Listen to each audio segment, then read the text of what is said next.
ও আমার উপর মূত্র ত্যাগ করেছিল ওই অবস্থায়। আপনার উপরে মুতে দিয়েছিল তখন এবং ওই অবস্থায় আমি জাপান বাংলাদেশ ফ্রেন্ডশিপ বন্ধুত্ব যে হসপিটাল আছে ওখানে গিয়ে ড্রেসিং করাই।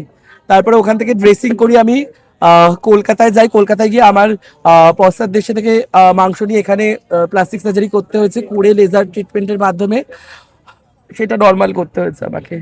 এবং আমি এখন বিচার চাইছি, আমি এতদিন চুপ ছিলাম, আজকে আমি মুখ খোলা, আমি এখন বিচার চাইছি প্রত্যেকটা জনগণের কাছে। দুটো অপশন, এক হচ্ছে আইনের কাছে যে ওকে কঠোর শাস্তি দেওয়া হোক, দ্বিতীয়ত যদি ও আবার লায়লাপুর কাছে ফিরে যায়, আমি চাই ও লায়লাপুর কাছে ফিরে যাক, কারণ ওর এখন তো পুরো খেচে রোগা গাঁজাখোর একটা মানে হাড্ডি সব স্কেলিটন হয়ে গেছে। ও যদি ফিরে যায় আমি তাকে তাহলে ক্ষমা করতে চাই, কিন্তু আমার একটা শর্ত আছে, ও যেরকম আমার মুখে মূত্রত্যাগ করেছিল আমি ওর মুখে হেগে দিতে চাই, তাহলে আমি বিচারটা পাবো। আর না হলে, কারণ তাহলে ও আমার উপর এতক্ষণ অত্যাচার, আর না আর আমার 5 লক্ষ টাকা দাবি আছে যে আমার যে অপারেশনের মানে প্লাস্টিক সার্জারি যে খরচাটা সেই টাকাটা দিতে হবে, এবং তার মুখে আমি মলত্যাগ করতে চাই, তাহলে আমার বিচারটা। আর না হলে আমি জনগণের উপর, প্রশাসনের উপর ছেড়ে দিচ্ছি, আইনিভাবে তারা যেভাবে আমার এই ব্যথা, এই ছটফট, এই মানে কি বলবো, আর কিছু বলতে পারছি না, শব্দ হারিয়ে ফেলেছি, এইটার বদলা আপনারাই প্রশাসনের হাতে আমি তুলে দিলাম। আর বাংলাদেশে এসেছেন, এখন কি চাচ্ছেন বাংলাদেশে আসার পর? সে তো এখন জেলে আছে। জেলে আছে, আমি আমার এই দাবিটা জানাতে চাইলাম, তার জন্য শাস্তিটা আরো এটা এক হোক, আর না হলে আমাকে জেলে ঢুকতে দেওয়া হোক, আমি মলত্যাগ করে আমার বদলাটা নিতে চাই। আপনি আইনানুগ কোনো ব্যবস্থা নেবেন কিনা? আমি তো চেষ্টা করবো, আমাকে লিখন ভাই যতটা গাইড করে। Don't be upset. হ্যাঁ, তারপরে কি হলো, এখন আপনি বাংলাদেশে আছেন, কি পদক্ষেপ ঠিক আছে, নিতে যাচ্ছেন হ্যাঁ, তার okay, বিরুদ্ধে? okay. শেষ।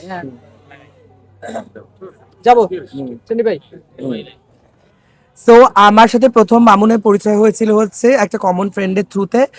সেইখানে গিয়ে আমি লায়লা আপু আর মামুনের সাথে, তখন ওদের সম্পর্ক ভালো ছিল, বিষয়ে কি বলবো, মিট হয়েছিল, ওদের সাথে কোলাবোরেশন হয়েছিল। তারপর থেকে ওর সাথে আমার ভালো একটা বন্ধুত্বের সম্পর্ক হয়েছিল, ভিডিও কলে একটা ফ্রেন্ডশিপের জায়গায় এসেছিল। কিন্তু ও যে এই ধরনের পৈশাচিক এবং নারকীয় একটা মানুষ, আমি বুঝতে পারিনি। সে মদ্যপ অবস্থায়, আমি দ্বিতীয়বার যখন ওদের দুজনকে মিলাতে এসেছিলাম, যেটা মামুন আমায় নিজে বলেছিল যে ওরা লায়লার মধ্যে একটা বিচ্ছেদ চলছে, আমি যেন ইন্ডিয়া থেকে এসে, কারণ আমার কথা লায়লা ফেরাতে যাবে না, কারণ লায়লা আমার খুব ক্লোজ।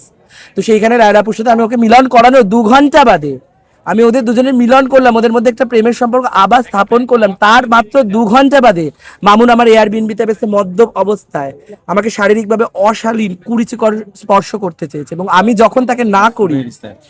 আমি যখন তোকে না করি, আমার বান্ধবীর লম্বা পেন্সিল হিল তোলা জুতো দিয়ে আমাকে প্রহার করেছিল, ঘাড়ের মধ্যে ফুটো করে দিয়েছিল, মানে আমার হাড় দেখা যাচ্ছিল, সাদা মাংস বেরিয়ে গেছিল, এরম রক্তাক্ত অবস্থায়। নামটা একটু বলবেন? প্রিন্স মামুন এইভাবে আমার উপর করেছিল অত্যাচারটা।